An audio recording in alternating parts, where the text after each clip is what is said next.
Hi అండి. అందరికీ నమస్కారం. Welcome to my channel. ఈ వీడియోలో ఏపీ ప్రభుత్వ ఉద్యోగుల పెన్షనర్ల పెండింగ్ సమస్యల పరిష్కారం దిశగా ఏపీ ఎన్‌జీఓ తుది నిర్ణయం ఏంటనేది పూర్తి వివరాలు ఈ వీడియోలో తెలుసుకుందాము. వీడియో ఎక్కడే కానీ స్కిప్ చేయకుండా ఎండ్ వరకు చూసేయండి. అప్పుడే ఇన్ఫర్మేషన్ పూర్తిగా అర్థమవుతుంది. అలాగే వీడియో చూస్తున్న ప్రతి ఒక్కరూ లైక్ చేయండి ఫ్రెండ్స్. ఈ వీడియోని తోటి ఉద్యోగ పెన్షన్ మిత్రులతో అయితే షేర్ చేయండి. కొత్తగా మన ఛానల్ చూస్తున్న వారైతే సబ్స్క్రైబ్ చేసుకోండి. సబ్స్క్రైబ్ చేసుకోవడం వల్ల నేను చేసే వీడియోస్ అన్నీ మీ వరకు రీచ్ అవుతాయి. ఆంధ్రప్రదేశ్ రాష్ట్రంలో కూటమి ప్రభుత్వం అధికారంలోకి రాకముందు ఎన్నికల ప్రచారం సమయంలో నారా చంద్రబాబు నాయుడు గారు ప్రభుత్వ ఉద్యోగులకు మరియు పెన్షనర్లకు అనేక హామీల వర్షాన్ని కురిపించారు. ఉద్యోగుల సమస్యలన్నిటినీ అధికారంలోకి వచ్చిన వెంటనే పరిష్కరిస్తామని, గత ప్రభుత్వం చేసిన తప్పులను సరిదిద్దుతామని చెప్పేసి ఆయన నమ్మబలికారు. అయితే ప్రభుత్వం ఏర్పడి కొంతకాలం 2 ఏళ్లు గడిచినప్పటికీ ఉద్యోగులకు ఇచ్చిన ఆ యొక్క కీలక హామీలు నేటికి అమలు కాలేదు అనేటటువంటి ఆవేదన ఉద్యోగ వర్గాల్లో వ్యక్తమవుతోంది. ముఖ్యంగా 12వ పీఆర్సీ కమిషన్, 12థ్ పీఆర్సీ, మధ్యంతర భృతి ఐఆర్ మరియు బకాయి ఉన్న కరువు భత్యం డీఏ వంటి అంశాలలో ఎటువంటి ముందడుగు పడలేదని ఉద్యోగ సంఘాలు పెద్ద ఎత్తున విమర్శలు మరియు ఆరోపణలు చేస్తూ ఉన్నాయి. ప్రభుత్వ తీరుపై ఉద్యోగుల్లో నెలకొన్న అసంతృప్తిని ఆసరాగా చేసుకొని ఉద్యోగ సంఘాలు ఇప్పుడు తమ పోరాటాన్ని ఉధృతం చేసేందుకు సిద్ధం అవుతున్నాయి. ప్రస్తుతం ఆంధ్రప్రదేశ్ రాష్ట్రంలో ప్రధానంగా 2 బలమైనటువంటి ఉద్యోగ సంఘాల కూటములు పనిచేస్తూ ఉన్నాయి. ఒకటి ఏపీ ఎన్‌జీఓ మరియు ఏపీ జేఏసీకి చైర్మన్‌గా ఉన్న విద్యాసాగర్ గారి నాయకత్వంలోని బృందం. అయితే ఇది చాలా పాత మరియు గుర్తింపు పొందిన సంఘం.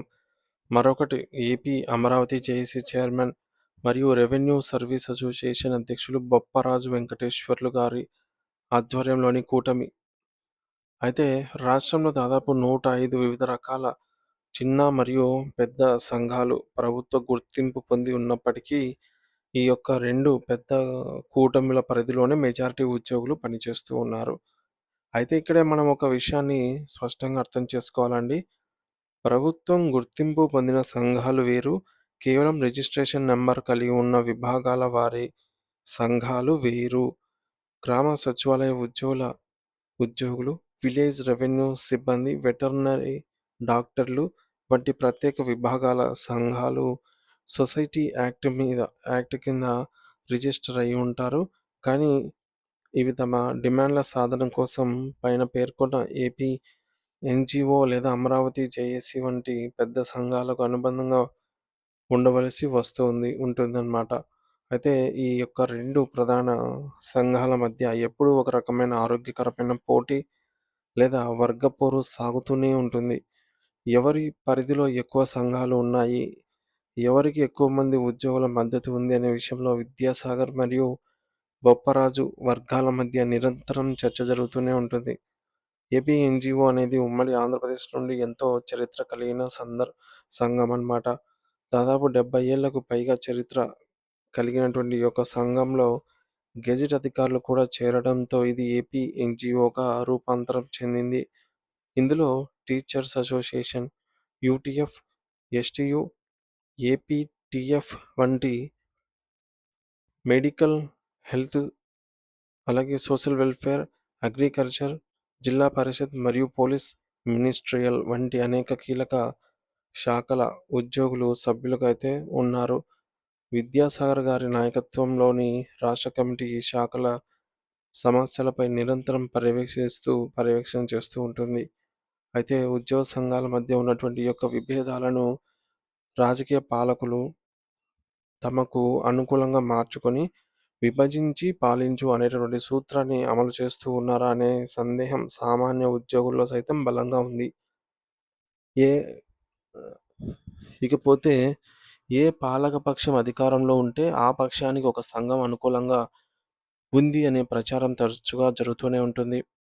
ఇది నిజమో కాదో ఉద్యోగులకే బాగా తెలుసు. కానీ ప్రస్తుత పరిస్థితుల్లో ఉద్యోగుల ఆర్థిక ప్రయోజనాల విషయంలో మాత్రం 2 సంఘాలు రాజీ లేని పోరాటం చేయాల్సిన అవసరం ఉంది. ఏంటంటే 12వ పీఆర్సీ ఏర్పాటు, పెండింగ్ డీఏల విడుదల మరియు జిల్లాల విభజన తర్వాత తలెత్తిన సీనియారిటీ సమస్యలపై తక్షణమే స్పష్టత రావాలని ఉద్యోగులు కోరుతున్నారు. ముఖ్యంగా ఆగస్టు 1వ తేదీన విజయవాడలోని ఏపీ ఎన్‌జీఓ హోమ్‌లో విద్యాసాగర్ గారి ఆధ్వర్యంలో ఒక భారీ సమావేశం అయితే జరగబోతోంది. ఈ సమావేశంలో రాబోయే ఉద్యమ కార్యాచరణను ఖరారైతే చేయనున్నారు. అయితే ఈ యొక్క సమావేశం యొక్క ప్రధాన ఎజెండా ఏమిటంటే, ఇప్పటి వరకు ప్రభుత్వం ఇచ్చినటువంటి హామీల అమల్లో జరుగుతున్న జాప్యంపై నిరసన తెలపడం మరియు భవిష్యత్తులో ఏ విధంగా ముందుకు వెళ్ళాలో నిర్ణయించడం అన్నమాట. అలాగే రాష్ట్రపతి ఉత్తర్వుల అమలు మరియు మల్టీ జోన్ అలాగే జోన్ జిల్లాల కేటాయింపు ప్రక్రియలో ఉద్యోగులకు జరుగుతున్న అన్యాయంపై కూడా సమీక్ష నిర్వహించనున్నారు. మరోవైపు ఆగస్టు 2వ తేదీన బొప్పరాజు గారి ఆధ్వర్యంలో అమరావతి జేఏసీ కూడా విజయవాడలోనే మరొక కీలక సమావేశాన్ని ఏర్పాటు చేసింది. అయితే ఈ 2 సంఘాలు వేర్వేరు సమావేశాలు నిర్వహించడం ఉద్యోగుల్లో కొంత అయోమయానికి గురి చేసినప్పటికీ అల్టిమేట్‌గా ఉద్యోగుల హక్కుల కోసమే పోరాడుతున్నాము అని 2 వర్గాలు చెబుతూ ఉన్నాయి. సామాజిక మాధ్యమాల్లో మరియు ఉద్యోగ వర్గాల్లో మరొక ఆసక్తికరమైనటువంటి చర్చ నడుస్తోంది. కొంతమంది ఉద్యోగ సంఘ నాయకులు ఎమ్మెల్సీ పదవుల కోసం ఆశపడి ఉద్యోగుల ప్రయోజనాలను ప్రభుత్వాల దగ్గర తాకట్టు పెడుతున్నారని మరికొంతమంది తీవ్రంగా విమర్శిస్తూ ఉన్నారు. అయితే ఈ విమర్శలను త్రోసిపుచ్చాల్సిన అవసరం ఉంది. ఏ నాయకుడైనా ఒక వ్యవస్థను నమ్ముకొని ఉంటారు కాబట్టి వేలాది మంది ఉద్యోగుల నమ్మకాన్ని వమ్ము చేసి తమ వ్యక్తిగత ప్రయోజనాల కోసం తాకట్టు పెట్టే సాహసం చేయరని భావించవచ్చు. వ్యవస్థ అనేది వ్యక్తుల కంటే గొప్పది. నాయకులు తారుమారవుతూ ఉంటారు. ప్రభుత్వాలు మారుతుంటాయి. కానీ ఉద్యోగ వ్యవస్థ అనేది నిరంతరం కొనసాగుతూనే ఉంటుంది. ఒకవేళ నాయకులు సరిగ్గా స్పందించకపోతే కింది స్థాయి ఉద్యోగులే వారిని నిలదీసే రోజులు దగ్గరలో అయితే ఉన్నాయన్నమాట. సో, మొత్తానికి ఈ ఎన్నికల సమయంలో కూటమి ప్రభుత్వం ఇచ్చిన ఉద్యోగ హామీలను అమలు చేయడంలో జాప్యమే జరుగుతోంది. 12వ పీఆర్సీ, ఐఆర్ మరియు పెండింగ్ డీఏల కోసం ఉద్యోగులు ఎంతగానో ఎదురు చూస్తూ ఉన్నారు. రాష్ట్రంలో ఏపీ ఎన్‌జీఓ విద్యాసాగర్ మరియు అమరావతి జేఏసీ బొప్పరాజు అనే 2 బలమైన కూటముల మధ్య పోటీ అనే చెప్పాలి. సో, ఆగస్టు 1 మరియు 2 తేదీల్లో విజయవాడలో ఈ 2 ప్రధాన సంఘాల కీలక సమావేశాలు జరగబోతూ ఉన్నాయి. జిల్లాల విభజన, సీనియారిటీ సమస్యలు మరియు జోన్ల కేటాయింపులపై స్పష్టత రావాల్సి ఉంది. నాయకులు ఎమ్మెల్సీ పదవుల కోసం ఉద్యోగులను వాడుకుంటున్నారు అనే ఆరోపణలు వినిపిస్తూ ఉన్నాయి. కానీ వ్యవస్థే ప్రధానమని ఉద్యోగులు నమ్ముతూ ఉన్నారు. అయితే ప్రభుత్వం తక్షణమే స్పందించకపోతే భారీ ఎత్తున ఉద్యమానికి సిద్ధం కావాలని ఉద్యోగ సంఘాలు పిలుపును ఇస్తూ ఉన్నాయి. సో, చూసుకోవచ్చు ఫ్రెండ్స్. ఇది ఇప్పటివరకున్న తాజా సమాచారము. Thank you for watching this video.